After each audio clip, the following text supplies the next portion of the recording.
Pastor Jerry asked me to share a few things about Jesus said, and as I was praying and wondering what that would be, I believe God led me to John chapter 17.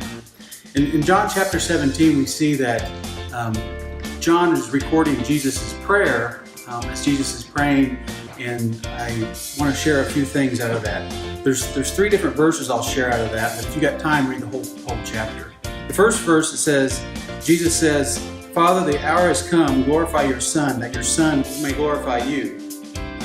So Jesus is praying about himself. The second thing is he's prays about his disciples. He goes in verse 6, "I pray for them. I do not pray for the world, but for those you gave me, for those are yours."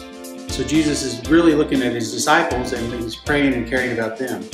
But then something happens in verse 20 where he says, "I do not pray for these alone, but also for those who will believe in me through the word, that they all may be one."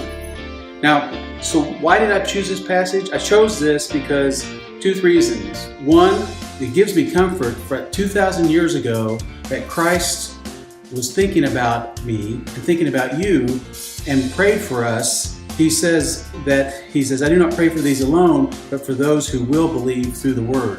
And you and I as Christians, we are those people that Jesus was praying for. If we're a point in our lives when we need comfort, I think we can lean on those words.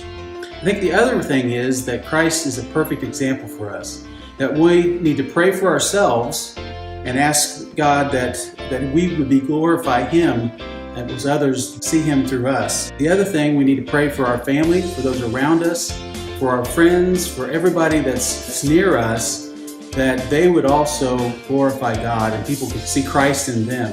And then one thing that we probably don't do enough is pray for our future. Pray for the kids that will come, our grandkids and their grandkids, that God will be a part of their lives. I think it's important for that prayer to happen, and I think it's important for us to be thinking about those. As I finish here, I believe that this passage is just really a good comfort to me, that Jesus 2,000 years ago was thinking about me and you.